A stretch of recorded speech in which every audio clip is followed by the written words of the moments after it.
Hi hello అందరికీ. నేను మీ సురేఖని. మనం ఇప్పుడు క్యారెట్ కరివేపాకు రైస్ చూద్దాం రండి. ఇప్పుడు కార్తీక సోమవారాలు కదా, అంటే నాన్ వెజ్ తినరు కదా, ఇలా చేసుకుంటే చాలా రుచిగా ఉంటుంది. టేస్ట్కొని తినండి.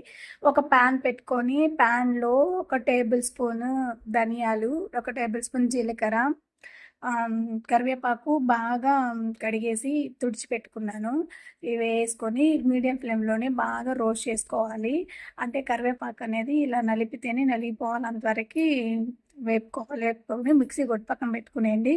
ఒక ప్యాన్ పెట్టుకొని ఆయిల్ వేసుకొని జీడిపప్పు వేసుకొని జీడిపప్పు కొంచెం రోస్ట్ చేసి పక్కన పెట్టేసుకొని, అదే ప్యాన్లో ఇంకొంచెం ఆయిల్ ఆయిల్ హీట్ చేసుకొని పచ్చిమిర్చి, కరివేపాకు, అల్లం వెల్లుల్లి పేస్ట్ వేసుకొని బాగా పచ్చివాసన పోయేంత వరకు రోస్ట్ చేసుకోవాలి.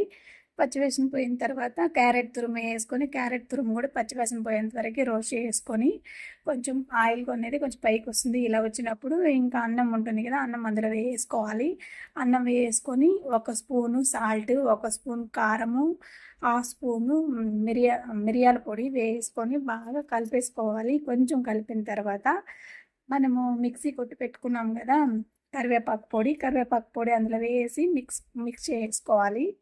అంతే. లాస్ట్లో మనము జీడిపప్పు వేసుకునేసి దింపేసుకోవడమే. టేస్ట్ అయితే చాలా బాగుంది. మీరు తప్పకుండా ట్రై చేయండి. ట్రై చేసి ఎలా వచ్చిందో కామెంట్ చేసి ప్లీజ్ సబ్స్క్రైబ్ చేసుకొని లైక్ చేసుకోవచ్చు కదా.